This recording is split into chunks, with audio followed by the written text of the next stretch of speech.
નમસ્કાર મિત્રો આપની સાથે હું છું પિનલગીરી ગોસ્વામી। આજની વિડીયોમાં વાત થશે આજે તારીખ 28 સપ્ટેમ્બરથી લઈને 10 ઓક્ટોબર સુધી ગુજરાતમાં કેવું રહેશે હવામાન। મિત્રો આજથી ગુજરાત અને તેની આસપાસ વરસાદની સિસ્ટમ સક્રિય થતાં દક્ષિણ ગુજરાત, સૌરાષ્ટ્ર અને મધ્ય ગુજરાતના અનેક ભાગોમાં વરસાદની હેલી શરૂ થઈ જશે। અનેક વિસ્તારમાં કહી શકાય કે મધ્યમથી વધુ વરસાદ પણ થઈ શકે છે। અત્યારે જ્યારે નવરાત્રિના હવે 4 દિવસો બાકી છે ત્યારે આગામી 4 દિવસો ગુજરાત ઉપર વરસાદને લઈને ખાસ ખતરો છે અને ખાસ કરીને 28 તારીખ, 29 તારીખ અને 30 તારીખે વધારે વરસાદનું જોર જોવા મળી શકે છે। મહત્વનું છે કે મિત્રો બંગાળની ખાડીની જે વરસાદની સિસ્ટમો છે એ બેક ટુ બેક સર્જાવાને કારણે દક્ષિણ ગુજરાત સહિત સૌરાષ્ટ્રના પણ અનેક ભાગોને પ્રભાવિત થશે અને આવનારા દિવસોમાં પણ એક નવી સિસ્ટમ બને તેવી શક્યતા દેખાઈ રહી છે। હવે તારીખ પ્રમાણે વાત કરીએ તો આજે તારીખ 28 સપ્ટેમ્બર છે તો આજ રોજ વહેલી સવાર છે તે દક્ષિણ ગુજરાત, મધ્ય ગુજરાત અને સૌરાષ્ટ્રના અનેક ભાગોમાં લો ક્લાઉડ ફોર્મેશન સર્જાઈ ગયું છે। મિત્રો વરસાદ આવવા માટે લો ક્લાઉડ ફોર્મેશન જરૂરી હોય છે। અરબી સમુદ્ર અને બંગાળની ખાડીના ભેજવાળા પવનો ઉપરાંત લો ક્લાઉડ ફોર્મેશન વધુ બનવાને કારણે આજથી ગુજરાતમાં આગામી 3 દિવસ વરસાદની શક્યતા રહે છે। ખાસ કરીને દક્ષિણ ગુજરાત, મધ્ય ગુજરાત અને સૌરાષ્ટ્રના અનેક પંથકમાં વરસાદ થઈ શકે છે। એટલે નવરાત્રિના જે આયોજકો હોય, ખેલૈયાઓ હોય તેમણે થોડું સાવચેત રહેવું, એલર્ટ રહેવું। ઉપરાંત મિત્રો ખુલ્લામાં કોઈ ઘર વખરી પડી હોય તો તેને સાવચેત જગ્યાએ લઈ લેજો, કારણ કે આજથી ગુજરાતમાં વરસાદનું એલર્ટ આપવામાં આવ્યું છે। ત્યારબાદ મિત્રો તારીખ 29 સપ્ટેમ્બરની વાત કરીએ તો 29 સપ્ટેમ્બરે પણ સમગ્ર સૌરાષ્ટ્ર હોય, દક્ષિણ ગુજરાત, મધ્ય ગુજરાતના અનેક ભાગો હોય, ઉત્તર ગુજરાતના પણ કોઈ વિસ્તારો અને કચ્છના પણ અનેક વિસ્તારો એટલે સાર્વત્રિક વરસાદનો માહોલ સર્જાશે। પરંતુ એક નંબર ઉપર સૌરાષ્ટ્રને ગણીને ચાલવું, કારણ કે આ સિસ્ટમ આગળ જતાં અરબી સમુદ્રમાં જશે, પરંતુ જતાં સૌરાષ્ટ્ર અને કચ્છના અનેક ભાગોને પ્રભાવિત કરશે। એટલે કે 29 તારીખે પણ ગુજરાતમાં સાર્વત્રિક વરસાદનો માહોલ સર્જાશે।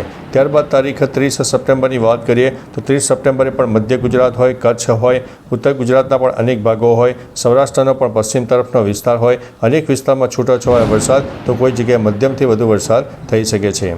ત્યારબાદ તારીખ મિત્રો 1 ઓક્ટોબરની વાત કરીએ તો 1 ઓક્ટોબરથી ધીમે ધીમે વરસાદનું જોર ઘટશે, પરંતુ જે વરસાદ છે એ સૌરાષ્ટ્રના પશ્ચિમ અને કચ્છના પશ્ચિમ તરફના વિસ્તારમાં 1 ઓક્ટોબરની આસપાસ જોવા મળશે, કારણ કે આ જે સિસ્ટમ અરબી સમુદ્રમાં ધીમે ધીમે આગળ વધશે, પરંતુ જતાં 1 ઓક્ટોબરે પણ છૂટાછવાયો અને છાંટાછૂટી આપે તેવી શક્યતા છે, પરંતુ સાર્વત્રિક વરસાદ નહીં હોય। ગુજરાતના 1-2 જિલ્લામાં છાંટાછૂટી થાય તેવી શક્યતા છે। ત્યારબાદ તારીખ મિત્રો 2 ઓક્ટોબરની વાત કરીએ તો 2 ઓક્ટોબરે એક આંશિક વાદળોનો રાઉન્ડ છવાશે અને સાર્વત્રિક વરસાદનો રાઉન્ડ છવાશે, કારણ કે બંગાળની ખાડીની બનતી સિસ્ટમો અવિરતપણે મધ્ય ભારત, દક્ષિણ ભારત, પૂર્વ ભારત અને પશ્ચિમ ભારતના અનેક જિલ્લાઓને પ્રભાવિત કરી રહી છે। એટલે આગામી કહી શકાય કે ઓક્ટોબરના પ્રથમ સપ્તાહમાં પણ વરસાદની શક્યતા દેખાઈ રહી છે। એટલે 2 ઓક્ટોબરે આ જે વરસાદ છે તે છાંટાછૂટી અથવા તો હળવો મધ્યમ પર જોવા મળી શકે છે।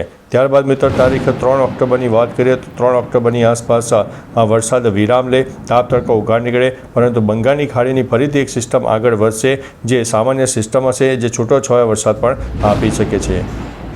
ત્યારબાદ મિત્રો તારીખ 4 ઓક્ટોબરની વાત કરીએ તો 4 ઓક્ટોબરે પણ મધ્ય ગુજરાત, દક્ષિણ ગુજરાત, ઉત્તર ગુજરાતના અનેક ભાગો હોય, સૌરાષ્ટ્રના પણ અનેક ભાગો હોય, જેમાં અપર ક્લાઉડ ફોર્મેશન જોવા મળશે। વરસાદ થશે, પરંતુ છાંટાછૂટી અથવા તો નાનકડા વરસાદી ઝાપટા થાય, અને તે પણ લોકલ ડેવલપમેન્ટના કારણે। ત્યારબાદ મિત્રો તારીખ 5 ઓક્ટોબરની વાત કરીએ તો 5 ઓક્ટોબરે પણ સમગ્ર ગુજરાતમાં એક સાર્વત્રિક વરસાદનો માહોલ રહેશે, જેમાં કચ્છને બાદ કરતાં મોટાભાગના વિસ્તારમાં છાંટાછૂટી હળવા મધ્યમ વરસાદની શક્યતા રહે છે। ત્યારબાદ મિત્રો તારીખ 6 ઓક્ટોબરની વાત કરીએ તો 6 ઓક્ટોબરે પણ એક સાર્વત્રિક વરસાદનો માહોલ રહેશે, કારણ કે બંગાળની ખાડીની આપણે જણાવ્યું તે પ્રમાણે જે સિસ્ટમ છે તેનો ઘેરાવો મોટો છે અને કહી શકાય કે ભારતના અંદાજિત 80% વિસ્તારોને આ સિસ્ટમની અસર દેખાઈ રહી છે। એટલે અવિરતપણે અને બેક ટુ બેક બનનારી સિસ્ટમોને કારણે ગુજરાતમાં વરસાદની શક્યતા દેખાઈ રહી છે। ત્યારબાદ મિત્રો 7 તારીખથી આજે વરસાદનું જોર ઘટી શકે છે અને ધીમે ધીમે એક ઠંડીનો માહોલ સર્જાશે, પરંતુ જે દક્ષિણ ભારત છે, દક્ષિણ ભારતના અનેક જિલ્લામાં હજુ પણ વરસાદની શક્યતા 7 ઓક્ટોબરે પણ જોવા મળી શકે છે। ત્યારબાદ મિત્રો તારીખ 8 ઓક્ટોબરની વાત કરીએ તો 8 ઓક્ટોબરે બંગાળની ખાડી ફરીથી એક્ટિવ થાય, સામાન્ય એક કહી શકાય કે ક્લાઉડ ફોર્મેશનનો માહોલ મધ્ય ભારતમાં સર્જાય અને ગુજરાતના પણ સૌરાષ્ટ્રના અનેક વિસ્તારમાં લો ક્લાઉડ ફોર્મેશન દેખાઈ રહ્યું છે। ત્યારબાદ મિત્રો તારીખ 9 ઓક્ટોબરની વાત કરીએ તો 9 ઓક્ટોબરે તમે જોઈ શકો છો કે બંગાળની ખાડી હજુ પણ એક્ટિવ રહેશે, જે પૂર્વ ભારત સહિત દક્ષિણ ભારત અને ઉત્તર ભારતના અનેક જિલ્લાઓને પ્રભાવિત કરે। ઉપરાંત ઉત્તર ભારતના ઉત્તરી પટ્ટામાં એક સામાન્ય WD પણ સક્રિય થાય અને WD સક્રિય થતાં એક સામાન્ય વરસાદી માહોલ પણ ઉત્તર ભારતના અનેક ભાગોમાં જોવા મળી શકે છે. ત્યારબાદ મિત્રો તારીખ 10 ઓક્ટોબરની વાત કરીએ તો 10 ઓક્ટોબરે પૂર્વ ભારત હોય દક્ષિણ ભારતના અનેક જિલ્લાઓ પ્રભાવિત થાય. ગુજરાતમાં ધીમે ધીમે વરસાદ વિદાય લે તેવી શક્યતા દેખાઈ રહી છે અને એક શિયાળાની ઠંડીનો સામાન્ય માહોલ પણ સર્જાઈ શકે છે. ત્યારબાદ મિત્રો તારીખ 11 ઓક્ટોબરની વાત કરીએ તો 11 ઓક્ટોબરે સંપૂર્ણ તાપ તડકો ઉઘાડ નીકળે, વરસાદનો વિરામ રહે તેવી શક્યતા દેખાઈ રહી છે. ત્યારબાદ મિત્રો તારીખ 12 ઓક્ટોબરની વાત કરીએ તો 12 ઓક્ટોબરે પણ એક સાર્વત્રિક વરસાદનો માહોલ બિલકુલ હટી જશે અને તાપ તડકો ઉઘાડ નીકળે અને એક શિયાળાની ગુલાબી ઠંડી ધીમે ધીમે શરૂઆત થાય તેવી શક્યતા છે. મહત્ત્વનું છે કે ઓક્ટોબર મહિનાનો જે 7 થી 8 દિવસનો સમયગાળો છે તે સમયગાળા દરમિયાન ગુજરાતમાં વરસાદની શક્યતા રહેલી છે. એટલે અત્યારે જ્યારે ચોમાસું રાજસ્થાન અને ઉત્તર ગુજરાતના અનેક ભાગો હોય, કચ્છના અનેક ભાગોમાંથી વિદાય લઈ લીધું છે, ત્યારે હવે આવનારી તારીખ 12 ઓક્ટોબર સુધીમાં અનેક વિસ્તારમાંથી ચોમાસું વિદાય લે તેવી શક્યતા દેખાઈ રહી છે. બાકી મિત્રો તમારા વિસ્તારમાં આજે વહેલી સવારથી વાતાવરણ કેવું છે, તાપ તડકો ઉઘાડ હોય અથવા તો ક્લાઉડ ફોર્મેશન હોય અને વરસાદ પડ્યો હોય તો તમામ પ્રકારની માહિતી આપતા રહેજો. ગઈકાલે રાત્રે પણ ગુજરાતના અનેક ભાગોમાં વરસાદ થઈ ગયો છે અને આજથી આગામી 3 દિવસ ખાસ વરસાદની શક્યતા દેખાઈ રહી છે. બાકી મિત્રો તમારા વિસ્તારમાં જે કંઈ માહોલ હોય વિસ્તારો સાથે જણાવજો જેથી અન્ય મિત્રો પણ જાણી શકે. તો ચાલો મિત્રો ફરીથી દેશ